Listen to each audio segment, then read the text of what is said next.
Welcome to chess, ladies and gentlemen. Okay, so Magnus Carlsen and Wesley are currently in the tiebreak portion. They literally tied everything up, and they are trying to break the tie right now. So this is round 8, game 1 of the finals between them two. So it's hot. It's hot in here, man. I need some air. Okay, so for all my people in the Philippines, magandang umaga, kumusta na, mabuhay, ingat lagi, masaya kong makinig muli. Yeah, that's good. Okay, cool. Appreciate you guys for stopping by. Maraming salamat po sa nanonood. Appreciate you very much. Anybody that speaks Norwegian, I say God morgen to you. Hello and tak. Appreciate you guys very much for stopping by, taking a look at my video. If you guys are ready to go, let's take a look, see what we have for this game. It's crazy. I told you it was crazy. We got a B4 Polish on the board. So this is a lot faster format. So they're playing like a blitz game, basically. So Magnus Carlsen says, hey, man, let me throw something crazy out. And he did. B4. We got D5. Bishop to B2. Knight comes to F6. We have E3. Bishop to G4. Bishop to E2. Bishop takes E2. Queen takes E2. Knight B to D7. So, I mean, as you guys know, whenever you're playing like a bullet or, blitz type of situation, there's not as much time for calculation and stuff like that. So people, they like to play like some really crazy lines just to throw you off. And sometimes it works. It's really hard when you're playing a really quick game to really sit there and calculate what you need to do if you don't already have it in your memory bank. So we got knight to F3. We got E6, A3. We got C6. We got C4. Bishop to D6, and we have a D3, and then we have A5, and A5 is the novelty of the game. Now, it does start to even out. It does start to kind of get back on kilter, after, kind of around this time. So, I mean, it starts to resemble like more of a normal game. Before, it was just looking like it was kamikaze stuff everywhere. So we got C5. Bishop comes back to C7. We want to maintain that diagonal once the king castles. We see castles by white, castles by black. We have knight B to D2. We have B6. Pawn takes B6. Bishop takes B6. We have rook F to C1. We got pawn takes B4. Pawn takes B4. Queen comes to E7. So as you guys can see, both black and white have both done pretty much everything that they've needed to up to this point. It's a little interesting, the position that we got into, because it's not a typical position you see, but, black has developed all their pieces. They got their rooks connected, and so has white. That's the thing, about these players that are at this level. Like, sometimes they can play something kind of crazy, but because they understand positions and stuff like that, they're going to get into something more normal.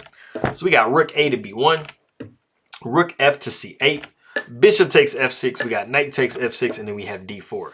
Now, white's plan is to plant a knight on the E5, and either back it up by the other knight or just simply put a lot of pressure on the C6 pawn, because it is the weakness in black's position.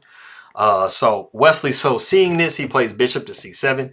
Now he's preventing both of those situations from coming. So Magnus Carlsen has to kind of switch up the way he wants to do it, but he's going to ultimately be able to get it done. The knight comes down to E1. We have bishop to D6. Knight comes to D3. Rook C to B8. We have knight to F3.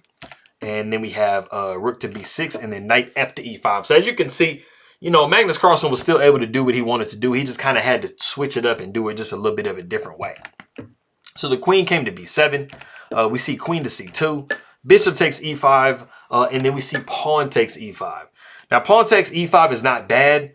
But it does kind of mess your structure up a little bit. It gives black a little bit. So backing up, knight taking E5 was just a little bit better. And then after rook took B4, rook took B4, queen took B4, we got queen takes takes C6. And you can see pretty much everything is pretty even. You just see it's slightly different when we see after pawn takes E5. We have knight to D7, and then we have rook comes to B3. And so as you can see, white has a little bit of an issue with their structure. It's not like the end of the world, but, it is going to have to, have some care. So after rook comes to B3, Wesley So kind of plays like a surprising move, I think, to Carlsen, and he pushes c5. And like I said, this game is really, really quick. It's like a 3-minute game. So I think that Magnus Carlsen is not calculating, you know, the best. And so he takes with he takes with knight to take c5, which is the suggested move. And then Wesley So comes back with knight takes c5. And then we see Magnus Carlsen play the game-losing blunder, queen takes c5. Now, it might look good at first glance, just because, you know, of course, you couldn't just take with the pawn because, you know, you're going to be dropping your rook. But that was actually better than what ended up happening in the game. Queen took c5, and then it allowed Wesley So to play the move rook to c6. Now, unfortunately, white has a back rank mate issue. So now he is not able to take back this knight, this rook, and it literally just drops a queen. So it just kind of comes down to, you know, how do you want to like lose your queen? But if we back up, instead of after knight to d7, instead of rook to b3, the way that you actually save, you kind of do the same thing, but kind of save a little bit, is actually play rook to b2. And now, as you guys notice, rook to b2 is protected by the knight. So after we see c5, then you can actually take with the b pawn. And then after rook takes on b2, you see knight taking b2. And as you guys can see, like, you know, you're a little bit better in the situation than you would have been before. And you're not worried about losing this pawn because, you know, you're going to be, you know, that's a weak pawn anyway. So like I said, after queen there, we see rook to c6. And then, like I said, there's really no good answer here because you're going to be losing your queen regardless. So it's just kind of how do you want to do it. In the game, we saw rook b to c3. And then we saw rook takes c5, rook takes c5. Then we got h5 because, you know, black had their own back rank issues. But you know, it was also possible to go ahead and just capture the rook directly with the queen. And then after the queen takes on c6, you could see something like rook b to b1. But as you guys can see, either way, you have to give up your queen. There is no way to save your queen in this position. So after rook b to c3, we saw the queen take, and then we saw h5. And then we saw b5, trying to preserve, you know, as much material as possible because you are down horribly in this position. So we see rook to a5. We got h3, just making sure that we solve the back rank issue. We have g6, rook comes to b1. We have king to g7, h4, queen to b8, and then we see g3. And as you can see, Magnus Carlsen is trying to keep his position as solid as possible, just hoping for some type of slip up, you know, by Wesley So. But we see queen takes e5. We got rook c to c1. We have rook to a2. We got b6. We got queen to f5, which is really nice because, I mean, why not threaten mate in 2? We got rook to f1.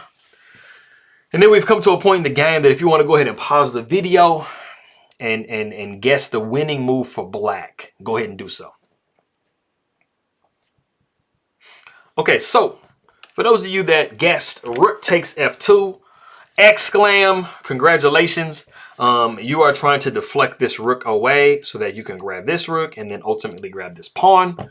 And so there is really zero that you can do in this position. Now, Magnus Carlsen pushes b7, but this allows the rook to take on f1, rook to take on f1, and then we see queen to e5. And not only are we threatening to go pick up this pawn, which would basically be 2 pawns up plus a queen, but we are also threatening both of these pawns, and there is just literally no way to defend against all of these different threats. You know, and even if you to go back after rook takes f2, if you were to try to, you know, squeeze rook takes f2 in, you got queen taking b1, rook to f1 blocking the check, and then queen taking b6. And as you guys can see, it's pretty much the same thing.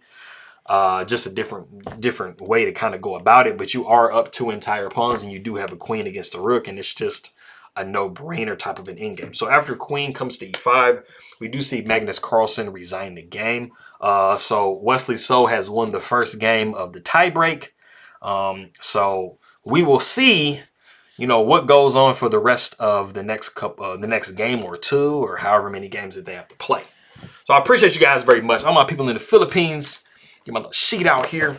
I think I could get it in the right order this time. All right.